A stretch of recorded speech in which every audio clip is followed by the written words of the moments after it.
Golden bay resorts దగ్గర పోలీసులు భారీగా మోహరించారు. అక్కడ ఉద్రిక్త పరిస్థితులు ఏర్పడ్డాయి.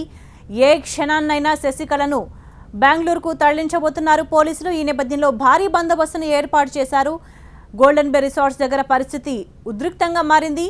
ఇప్పటికే శశికళను తరలించడానికి వాహనాన్ని కూడా సిద్ధం చేశారు. ఈ రాత్రికే రిసార్ట్స్ నుంచి శశికళను తరలించడానికి పోలీసులు అన్ని ఏర్పాట్లు చేశారు. వైద్య పరీక్షలు జరిపిన తర్వాత శశికళను బెంగళూరుకు తరలించనున్నట్టు తెలుస్తోంది పోలీసులు.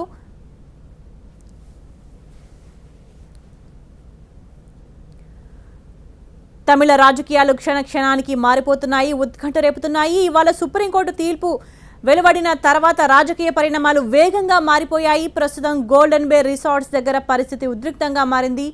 పోలీసులు భారీగా మోహరించారు. గోల్డెన్ బే రిసార్ట్స్ దగ్గర తాజా పరిస్థితిని మా ప్రతినిధి అశోక్ లైవ్ లో అందిస్తారు. అశోక్,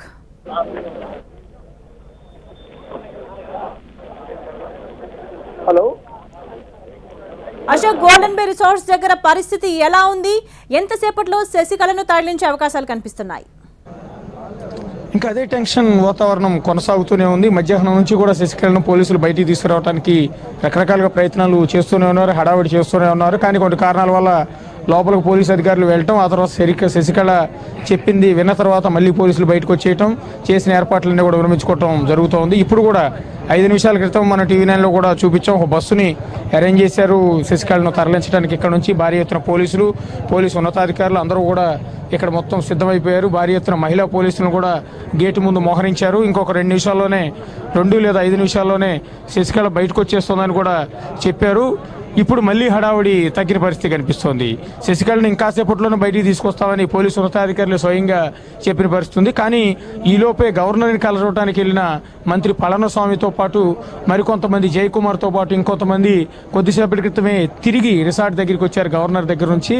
అలా గవర్నర్తో వాళ్ళు ఏం మాట్లాడారు, ఏం చర్చించారు, ఏ విధంగా పార్టీ భవిష్యత్తు ప్రణాళిక ఏంటి, ఇదంతా కూడా ఎప్పుడు అనే అన్ని అంశాల పైన కూడా గవర్నర్ కలిసి వచ్చిన మంత్రులంతా కూడా లోపలికి వెళ్ళి శశికళతో చర్చిస్తూ ఉన్నారు. అదే సమయంలో శశికళను బయటికి తీసుకురావడానికి పోలీసు ఉన్నతాధికారుల బృందం ఇక్కడ ఒక బస్సును ఏర్పాటు చేసి లోపలికి వెళ్ళడం జరిగింది. లోపలికి వెళ్ళిన ఉన్నతాధికారులు బయట ఉన్న పోలీసులకు ఇక్కడ ఉన్న ఎస్ఐలందరికీ కూడా సమాచారం ఇచ్చారు. ఏర్పాట్లన్నీ కూడా చేసేయాలని చెప్పడం కూడా జరిగింది. అందుకోసమే బస్సును కూడా ఇక్కడ సిద్ధం చేసేయడం జరిగింది.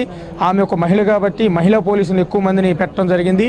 ఒకవేళ శశికళను తరలించే సమయంలో ఆమెతో పాటు ఉన్న మహిళా ఎమ్మెల్యేలు కావచ్చు, మహిళా నేతలు కావచ్చు, వీళ్ళంతా అడ్డుకోవటం, పెరుగులాటం లాంటి ఘర్షణల వాతావరణం చోటు చేసుకోకుండా ఉండేందుకు ముందస్తుగా ఇక్కడ మహిళా పోలీసులు పెద్ద మొత్తంలో ఏర్పాటు చేయడం అనేది కూడా జరిగింది. అన్ని జరిగి ఇంకా 2 నిమిషాల్లో ఇక్కడ నుంచి తరలిస్తారనుకునే సమయంలో పరిస్థితి ఒక్కసారిగా మారి ఎందుకు ఆ నిర్ణయాన్ని మార్చుకున్నారో కూడా అర్థం కాలేదు. ఒక్కసారిగా ఇక్కడ ఏర్పాటు చేసిన శశికళను తరలించడానికి ఏర్పాటు చేసిన బస్సును కూడా కొద్దిసేపటి క్రితం ఇక్కడ నుంచి తీసేయటం జరిగింది. ఇక్కడ నుంచి వేరే చోటగా బస్సును మార్చేయటం కూడా జరిగింది. అంటే దీన్ని బట్టి మనకు అర్థమవుతుంది మరికొంత ఆలస్యం శశికళను ఇక్కడ నుంచి తరలించడం అనేది మరికొంత ఆలస్యం జరిగే అవకాశం ఉన్నట్టుగా మనకు దీన్ని బట్టి మనకు స్పష్టంగా అర్థమవుతోంది.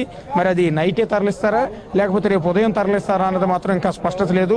కోర్టు ఇచ్చిన తీర్పు ప్రకారం అయితే తక్షణం లొంగిపోవాలి జైల్లో అన్నది కోర్టు ఇచ్చిన తీర్పు ప్రకారం అయితే ఉంది. కానీ తక్షణం అన్నది ఎక్కడ కూడా ఇంప్లిమెంట్ అయిన సందర్భం కనిపించట్లేదు. ఎందుకంటే ఉదయం 10:30కి జడ్జిమెంట్ వచ్చేది అనుకున్నా కూడా ఇప్పుడు 7:30 అయింది. ఇది ఒక 7:30 గంటలు, అదొక గంటన్నర, కనీసం 9 గంటల సమయం ఇప్పటి వరకు అయింది. 9 గంటలు జడ్జిమెంట్ వచ్చిన తర్వాత 9 గంటల తర్వాత కూడా ఒక కేసులో ఆరోపణలు ఎదుర్కొని శిక్ష పడిన ఒక నిందితురాలని బయటికి ఎందుకు తీసుకురావట్లేదు అనేది ఇప్పుడు పోలీసులు వాళ్ళే చర్చించుకునే పరిస్థితి ఇక్కడ కనిపిస్తోంది. ఏ కేసులో ఎవరినైనా సరే నిమిషాల వ్యవధిలో వాళ్ళు వెళ్ళి సరెండర్ అవ్వాల్సి ఉంటుంది. అది కూడా అత్యున్నత న్యాయస్థానం సుప్రీంకోర్టు ఇచ్చిన తీర్పు కాబట్టి ఆ తీర్పుకు అనుగుణంగా వెంటనే లొంగిపోవాల్సి ఉంటుంది. మరి ప్రస్తుతం ఇంత డిలే జరగడానికి కారణం బహుశా మరి పోలీసు ఉన్నతాధికారులకు లేకపోతే జైలు అధికారులకు శశికళ ఏమన్నా చెప్పుకున్నారో, లేకపోతే ఆమె ఇప్పటికే తన హెల్త్, తన ఆరోగ్య కారణాల రీత్యా కొంత 4 వారాల గడువు కావాలని కోరుతూ ఒక పిటిషన్ కూడా దాఖలు చేశారు. కాబట్టి ఆ పిటిషన్ అడ్డం పెట్టుకుని దానివల్ల కొంత ఆలస్యంగా వెళ్ళటానికి ఏమైనా ప్రయత్నాలు చేస్తున్నారా అన్నది కూడా అర్థం కావట్లేదు. ఈలోపు ఒకవేళ ఢిల్లీలో ఉన్న ఆమె లాయర్లు ఏమైనా సలహాలు చెప్పడం వల్ల కానీ వాళ్ళు చెప్పిన పద్ధతి ప్రకారం ఆమె బయటికి రానంటంగా జరిగింది అన్నది కూడా ఒక చర్చ అయితే జరుగుతుంది. ప్రస్తుతానికి ఆమెను బయటికి తీసుకొచ్చి ఆ నిర్ణయం అయితే కొంత వాయిదా పడినట్టుగా జరుగుతుంది. మళ్ళీ ఒక 5 నిమిషాల తర్వాత మళ్ళీ బస్సు పెట్టినా కూడా ఆశ్చర్యపోరక్కర్లేదు. అయితే అశోక్, మరి కాసేపట్లో పన్నీర్ వర్గానికి చెందిన 2 వ్యక్తులు కూడా గవర్నర్ను కలిసి భేటీ కాబోతున్నారు. ఈ నేపథ్యంలో మరి శశికళను తీసుకెళ్ళడానికి వచ్చిన వ్యాన్ మళ్ళీ వెనక్కి వెళ్ళడాన్ని ఏ విధంగా చూడొచ్చు? ఖచ్చితంగా ఇందాక మనం టీవీ9 లైవ్లో కూడా చూపించాము. శశికళను తరలించడానికి మహిళా పోలీసులను ఏర్పాటు చేయడం కానీ, వ్యానుని తీసుకొచ్చి గేటు ముందు పెట్టడం కానీ, ఎక్కడో ఉన్న వ్యానుని తీసుకొచ్చి గేటు ముందు పెట్టడం కూడా చూసాం. ఈ పరిస్థితులు అన్నీ చూసి ఖచ్చితంగా ఈ రాత్రికే శశికళను బెంగళూరు జైలుకు తరలిస్తారని మనం భావించి ఉన్నాము. కానీ అనుకోని కారణాల రీత్యా మరి ఏం జరిగింది ఏంటనేది కొంత పోలీసులు కూడా ఇక్కడ గోప్యంగా ఉంచుతున్న సందర్భం ఉంది. అదే సందర్భంలో ఆమెను బయటకు తరలిస్తున్న సందర్భంలో తరలించడానికి ఏర్పాట్లు చేసిన సమయంలోనే సరిగ్గా గవర్నర్ని కలిసి వచ్చిన పళనిస్వామి కానీ, జయకుమార్ కానీ ఇతర మంత్రులంతా కూడా లోపలికి వెళ్ళి శశికళతో భేటీ అయ్యారు. శశికళతో గవర్నర్తో మీటింగ్ సారాంశ వివరాలు, ఏం చేయబోతున్నాం, ఏం చేద్దామని అన్ని అంశాల మీద కూడా చర్చిస్తున్నారు. ఇక ఈ సందర్భంలో వాళ్ళు కోరుతున్నది ఏంటంటే, మా దగ్గర 127 మంది ఎమ్మెల్యేల బలం ఉంది, 119 మంది ఎమ్మెల్యేలు ఇప్పటికే ఇక్కడ ఉన్నారు, మిగిలిన ఎమ్మెల్యేలు మాకు మద్దతు ఇస్తూ ఉన్నారు. కాబట్టి గవర్నమెంట్ ఫామ్ చేయడానికి కావాల్సిన మ్యాజిక్ ఫిగర్ 117 ఎమ్మెల్యేల సీట్ల కంటే కూడా ఇంకా మా దగ్గర 10 సీట్లు అదనంగా ఉన్నాయి. కాబట్టి గవర్నమెంట్ నడపడానికి కావాల్సిన సత్తా సామర్థ్యం మా దగ్గర ఉన్నాయి. కాబట్టి పళనిస్వామిని శాసనసభ పక్ష నేతగా ఇప్పటికే ఎన్నుకున్నాం. కాబట్టి ఆయన్ని ప్రమాణ స్వీకారం చేయడానికి అవకాశం కల్పించండి, కావాలంటే మా బల నిరూపణ చేయడానికి మీ దగ్గరికి మా ఎమ్మెల్యేల మొత్తాన్ని పరేడ్ చేయించాలన్న కూడా చేయిస్తామని పళనిస్వామితో పాటు మిగిలిన వాళ్ళంతా కూడా గవర్నర్ని కోరటం జరిగింది. దాని మీద గవర్నర్ ఏ నిర్ణయం చెప్పారు ఏంటనేది ఇంకొంత తెలియాల్సి ఉంటుంది. ఈ నేపథ్యంలోనే మళ్ళీ ఒత్తిడి పెంచే క్రమంలో అటు పన్నీర్ సెల్వానికి సంబంధించిన కొంతమంది మళ్ళీ గవర్నర్ని కలవటం అనేది జరిగింది. వాళ్ళు చెప్తున్నది ఏంటంటే, ఇక్కడ ఉన్న ఎమ్మెల్యేలో చాలా మంది ఎమ్మెల్యేలు నాకు టచ్లో ఉన్నారు, ఈ నిమిషం కూడా నాతో మాట్లాడుతూ ఉన్నారు. వాళ్ళందరిలో చాలా మంది నాకు మద్దతు ఇస్తూ ఉన్నారు. కాబట్టి వాళ్ళు నాకే మద్దతు ఇస్తారు, నేనే సీఎంగా కంటిన్యూ అవుతాను. కాబట్టి వాళ్ళకి ఎట్టి పరిస్థితుల్లో కూడా అవకాశం ఇవ్వద్దు అని బహుశా పన్నీర్ సెల్వానికి సంబంధించిన మనుషులు అక్కడికి వెళ్ళి గవర్నర్ని కోరే అవకాశం ఉంటుంది. రెండు అంశాలను పరిశీలించిన తర్వాత గవర్నర్ ఇప్పుడు ఏ నిర్ణయం తీసుకుంటారనేది చాలా ఆసక్తికరమైన అంశంగా కనపడింది. మరి నిన్న మొన్నటి దాకంటే మనం చెప్తున్నట్టుగా శశికళ కాబట్టి శశికళ కేసుకు సంబంధించిన తీర్పు అనేది పెండింగ్లో ఉంది. కాబట్టి ఆ కారణం చెప్పి బహుశా ఎప్పటి వరకు వాళ్ళ ప్రమాణ స్వీకారాన్ని ఆపటం, లేకపోతే వాళ్ళని బల నిరూపణకు అవకాశం ఇవ్వకపోవడానికి గవర్నర్ ఒక కారణం చెప్పుకుంటూ వచ్చారు. మరి పళనిస్వామి విషయంలో ఏ కారణం చెప్తారు అన్నది మనం ఒకసారి చూడాల్సి ఉంటుంది.